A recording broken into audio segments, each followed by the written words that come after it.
हाथ ऊपर करो, वो यहाँ हाथ लगाए, वो यहाँ हाथ लगाएं। अच्छा, हमारी औरतें, हमारी बहुएं, हमारी माताएं, हमारी बहनें उनके छूने के लिए है।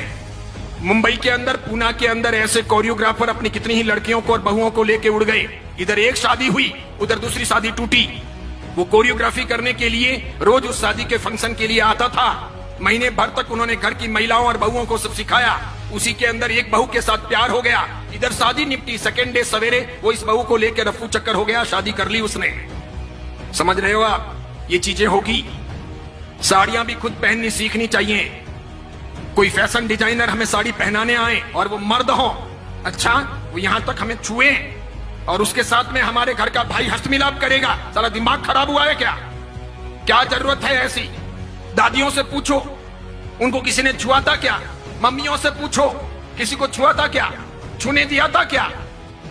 अच्छी बहनों को कोल्हापुरी पहन के रखना चाहिए, तुरंत बाहर निकलना चाहिए, एक लगानी चाहिए, कम से कम 2 दांत तो बाहर आ जाने चाहिए। नहीं आते हो तो मुझे को, मैं सिखाऊंगा आपको कैसे दांत बाहर निकालने चाहिए। इसीलिए अब ये 28, ये ओली, ये सिद्धि तप, ये पालितना की यात्रा, ये नव्वाणु, ये उपध्यान तप पहले बंद हो। वो करें जिनको ये सब ना करना हो, जिनको डांडिया खेलना हो, जिनको कोरियोग्राफर को यहां सब हाथ लगवाने हो, इस प्रकार के नाच करने हो। अभी मैंने कुछ वीडियो देखे हैं जिसमें 65 साल 70 साल के दादा और दादी डांस कर रहे हैं, 70 साल के, फिर 45 साल के पापा और मम्मी वो भी डांस कर रहे हैं। किसके लिए? बिटिया की शादी है उसके लिए। शोभा देता है। 65 साल 70 साल के दादा और दादी डांस करें, अच्छा लगता है। अब टांगे तो कब्र में लटकी है और डांस करना है, कोई मर्यादा है या नहीं? अच्छा, डांस नहीं करने से शादी अच्छी नहीं होगी क्या? एक वीडियो नहीं बनेगा तो काम नहीं चलेगा क्या? क्या गंदी फिल्मों की धुनों पर दादा दादी को नचाना ही जरूरी है? कई सारे समाजों ने प्री वेडिंग शूट भी बंद कर दिए। पुरोहित समाज ने पाली के उस घोषणा पत्र के अंदर यह भी किया कि हमारे समाज के अंदर दूसरों की देखा देखी कोई प्री वेडिंग शूट नहीं होगा, कोई आवश्यक नहीं है। वेडिंग के बाद यानी शादी के बाद आप आराम से घूमो, आपका काम करो, लेकिन ये शुभास्पद नहीं है। ये सब फिल्मों से, सीरियलों से आया है। क्या दिखाना है? और मुझे तो यूं लगता है कि हमारा बदन हमारे वीडियो के द्वारा इस प्रकार अर्धनग्न कपड़े पहने हुए, हाफ पैंट या इतना सा पहना हुआ नीचे, ऊपर इतना सा पहना हुआ, और फिर हम प्री वेडिंग शूट करते हैं और वो लोग देखते हैं तो क्या देखते हैं? क्या देखते हैं? आप दिखाना क्या चाह रहे हो? अच्छा, जो आपको दिखाना है वो आपके पति को दिखाना है कि दूसरों को दिखाना है? ये पति के लिए है कि दूसरों के लिए है? यानी आप एक सदाचारी मां बनना चाहती हो कि वेश्या रहना चाहती हो? करना क्या है? जाना कहां है? एम क्या है? उसी प्रकार पूछना चाहता हूं, जीटो की स्थापना हुई तो ये एम था क्या? कहीं जीटो के घोषणा पत्र में ये चीजें हैं क्या कि हम डांडिया रास का आयोजन करेंगे? स्थापना के दिन ही जीटो वालों को जूते पड़ गए होते। आज मेरी बात सत्य सिद्ध हो गई कि नए पद्मसागर जी महाराज ने बंदरों के हाथों में नारियल दे दिया, बिल्कुल दे दिया। जीटो में कई लोग ऐसे भी हैं जो सदाचारी हैं, समझदार हैं, आचार संपन्न हैं, मुझे मिलते भी हैं, अन्य महाराज साहब को मिलते हैं। कई माताएं भी ऐसी हैं जिन्होंने अपनी व्यक्तिगत जिंदगी में ऐसा कुछ किया नहीं है, वे चाहते भी नहीं है, लेकिन अपने यहां पर यह समूह जो है मिलकर के माता फोड़ना, मेजोरिटी, डेमोक्रेसी। मुझे ऐसा लगता है कि जैन समाज के कुएं में किसी ने भांग डाल दी है, सबको वही पानी सप्लाई हो रहा है, इसीलिए सामूहिक पागलपन सवार है। इस बीच में ऐसा कोई आदमी बोले तो उसकी बहुत कीमत नहीं, उसको लोग खारा समझते हैं, उसके प्रति लोग दुर्भाव रखते हैं, उसे पसंद नहीं करते। क्योंकि मुझे तो ये सब फर्क नहीं पड़ता, मैं किसी की रोटियों का मोहताज नहीं हूं, और मैं तो कफन पहन के निकला हुआ हूं पहले से ही, और मेरे कोई आगे रोने वाला नहीं, पीछे कोई धोने वाला नहीं।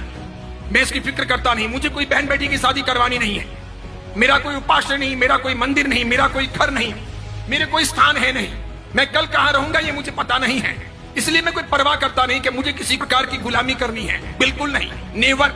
मैं तो सत्व के आधार पर जीने वाला आदमी हूं। जितने केस होने दें, जितने दुश्मन सामने आए आने दें, जिस मुकाम पर मौत होगी होगी, एक बार होगी, 2 बार थोड़ी होती है मौत, एक बार होगी। और किसी के सर्टिफिकेट से मुझे कोई स्वर्ग या मोक्ष थोड़ी मिलेगा, तो क्या फर्क पड़ता है कोई मेरे बारे में क्या बोलता है, कुछ भी कहे। इसीलिए मेरी फिक्र मत कीजिए, मुझे चिंता है समाज की। भगवान महावीर का समाज चिंता रहा, वो पवित्र रहा, अच्छा रहा, तो साधु साध्वियों का और हमारे सब कामों का कोई व्रत रहेगा। अगर भगवान महावीर का समाज ही कमजोर पड़ गया तो मेरे एक के मजबूत होने से क्या होगा, मेरे एक के जिंदा रहने या लंबी उम्र पा लेने से भी क्या होगा। मैं व्यक्तिगत सफलताओं को समाज के सामने, धर्म के सामने महत्वपूर्ण नहीं मानता। मेरी व्यक्तिगत सफलताएं कितनी भी हों, अगर वो व्यक्तिगत सफलताएं मेरे समाज के लिए, मेरे धर्म के लिए उपयोग में नहीं आती है तो मेरा जीना हराम है। फुकट की रोटियां खा करके कोई मतलब नहीं है। इसलिए मैं सोचता हूं सफलता का पहला मापदंड कि मेरा समाज सुरक्षित रहे, साफ सुथरा रहे, मेरा धर्म सुरक्षित रहे, साफ सुथरा रहे। यह आवश्यक है। आप जैसे लोगों को क्रांति करनी चाहिए, उठना चाहिए। पूरे बेंगलुरु में यह हवा फैलानी चाहिए कि डांडिया नहीं होगा, कोई जीतो, कोई जियो, कोई अन्य संस्थाओं के अंडर में नहीं होगा। उसके लिए संस्थाएं ना बने। जो लोग भी प्रयास करें आकर के मुझे कहिएगा, मैं आपके साथ में हूं, तन से, मन से, धन से, और पूरी ताकत लगाइए। और खास करके मैं मातृशक्ति से कहना चाहूंगा कि उठो। हमारी बहन बेटियों को, हमारी आने वाली परंपराओं को हमको भ्रष्ट नहीं बनाना है, वेश्या नहीं बनाना है। जवानी के दिन तो चले जाएंगे, उनको लोगों के सामने नहीं थिरकाना है। वो गंदे गंदे फिल्मों के गीत क्या सिखाने हैं, क्या जरूरत है, और क्या क्या होगा, और वापस रात्रि भोजन होगा। इसलिए जीतों की भलाई इसी में है कि वो समझें, वो मर्यादा में रहें, वो ऐसे काम ना करें। वो IAS IPS के लिए काम कर रहा है, वो बहुत अच्छा है, वो कीजिए। एजुकेशन के लिए, साधर्मिक भक्ति के लिए, मेडिसिन के लिए, या फिर साधु साध्वी के वैयावच यानी श्रवण आरोग्यम के लिए जो काम कर रहा है वो अच्छा है, बहुत बढ़िया है। इसके लिए वे अभिनंदन के पात्र हैं।